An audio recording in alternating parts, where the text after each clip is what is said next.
Hello, this is Angela with Parker's Hausfrau. I hope you all had a good week and are doing well. This has been a really difficult week for me, and I have a couple more difficult weeks ahead. And so I made a post on my Patreon talking to my patrons a little bit about it. It's the 1-year anniversary of my mother's passing. And also my dad has come home from the hospital after a really major surgery and long hospital stay and requires 24-hour-a-day care right now. So I'm just really drained on a lot of levels. And I wanted to share with you a little bit about some of the ways that I kind of guard and protect myself from getting even more emotionally drained. Because the reality is a lot of homemaking is intertwined with caregiving. There's a lot of caregiving to it, and that can be really draining and depleting. And we need to buffer ourselves and protect ourselves from other elements in our culture that can kind of drain us and bring us down, so it's harder to do the necessary work of being a homemaker.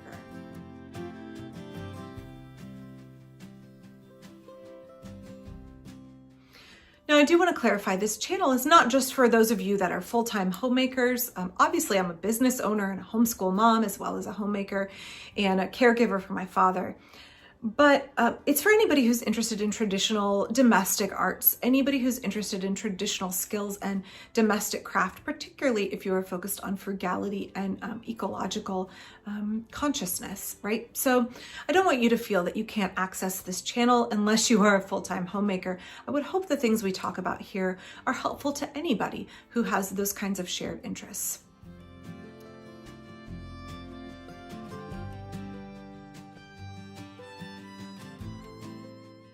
One thing that I find rejuvenating and beneficial in my homemaking is that it is such an outlet for my creative expression.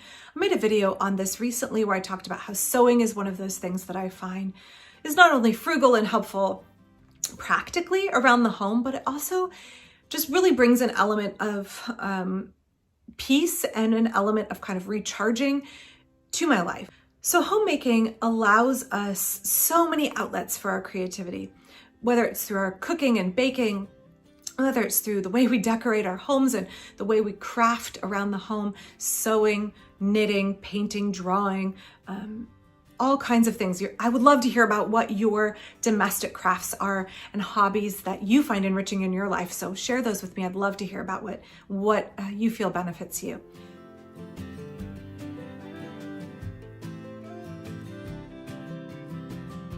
Today I want to really talk about how there's been a shift in our culture.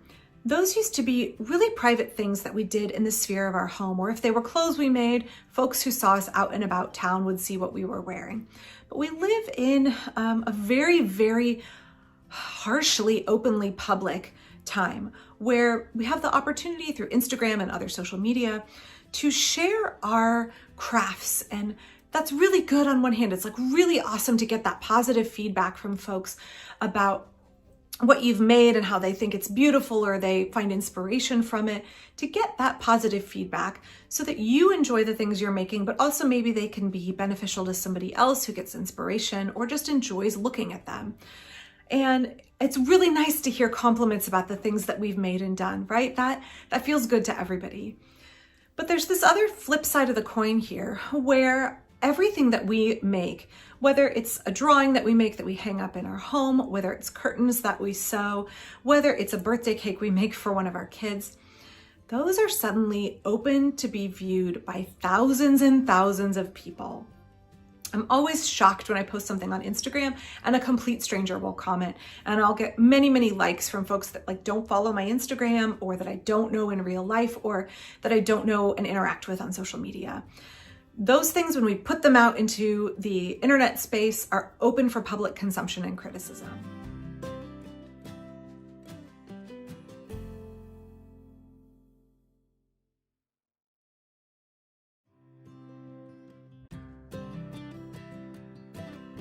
Whether or not we hear anything critical about the things that we've made, there is this desire and I think drive that social media creates to make ever more perfect objects to display on social media. This is where I think we need to caution and protect ourselves a little bit.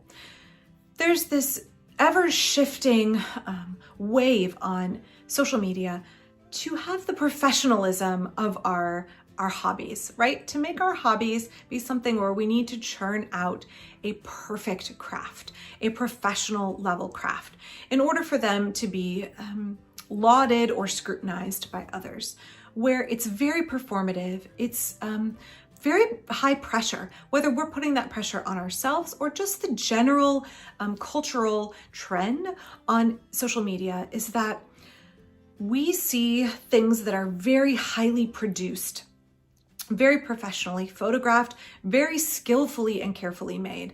And I think that there can also be this desire to churn out more and more and more of those, right? Especially if you have a YouTube channel or a monetized kind of platform where you need to create content for your followers. They expect content and they expect really high quality content. I want us to be really careful in our hobbies and our homemaking to not fall into that trap.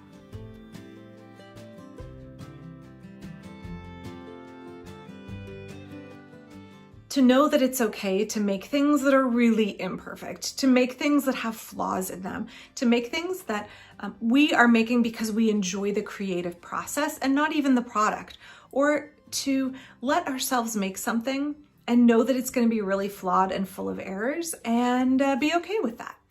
To just step back and say, I can share my objects on social media.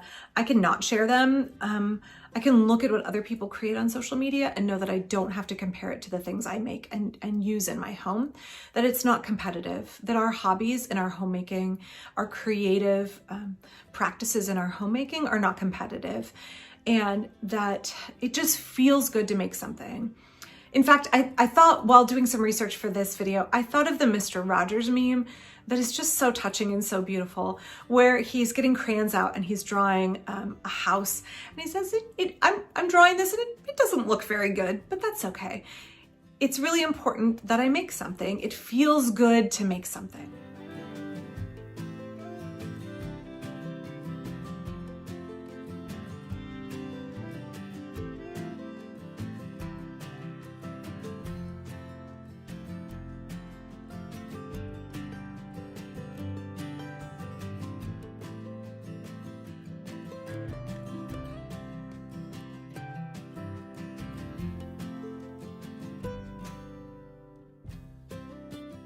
So I just want to encourage you, if you are feeling down, I know I can feel this way when I look at other folks' beautiful, unbelievable creations on social media. I can compare them to my own and feel really humbled and kind of like downtrodden. Like, I spent so much time making this thing and it just falls flat in comparison to this other person's. I don't know how many hours they spent doing that. I don't know what else they've neglected in their lives to produce this amazing product. I don't know how much training they've had. But also, that's somebody else's life and somebody else's thing they've produced. The process of me making something, in fact, I wore this bodice today on purpose because it's really, really imperfect. And I just finished making it and I loved making it. It gaps at the top. It's too big in the middle, so it actually pulls together and overlaps in the middle. It gapes right here. I'll show you some pictures of the inside where it's not perfect.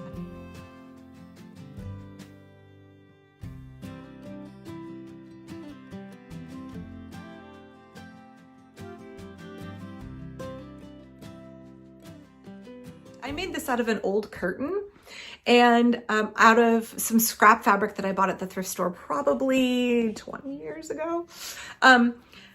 And it's really flawed and there's lots of mistakes in it, and I still really like it and I'm enjoying wearing it. It's not something I would hold up against history bounders who have amazing sewing skills, but it's something that I made and I really enjoyed the process of making it. I love sewing by hand.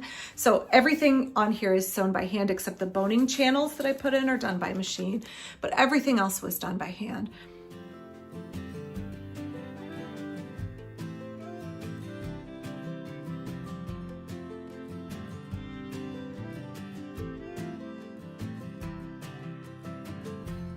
I just think that it's really easy for us to let the social media pressure steal our joy. And it's really important with our homemaking that we don't let anything steal our joy. Homemaking is a practice that takes a ton of emotional energy, and we have to pace ourselves and have ways to bolster ourselves and sustain ourselves. And one of those ways is through the things that we make, either for ourselves or folks in our household or for our community. It's the process of making something. As Mr. Rogers says, the process feels really good. And that can be fulfilling. It can be recharging in itself as much as the end product is. So don't let the comparison to the perfectionism and performative, photoshopped nature of social media steal your joy. Be proud of yourself. Enjoy the fact that you're making something imperfect. Enjoy the fact that you're making something with flaws. I mean, that's the nature of handmade. And revel in the fact that like your hands have produced something. Your efforts have enabled you to go through a process of kind of recentering and recharging yourself. And also maybe at the end have produced something usable. That's good enough. And it's okay, I think, for us in our homemaking. It doesn't need to be perfectionistic. It doesn't need to be compared to other people's homemaking to be enjoyable, to be recharging. So I just want to encourage you to kind of buffer yourselves against the temptation to compare your homemade garments or art to other people's, to compare your home-baked goods to other people's, and just enjoy the fact that you've made something, and just enjoy and embrace the imperfection in your homemaking, because there's a lot of beauty there and there's a lot of sustainability to be found there in embracing the imperfection.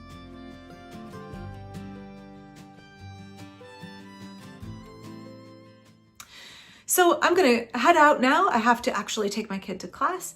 I hope that you all stay well. I would love to hear about any of the imperfect things that you are producing in your homemaking and how they bring you joy and help sustain you. I will be back next week. In the meantime, you can check out my main channel, Park Rose Permaculture, where I should have several videos coming out. I'll see you next Friday.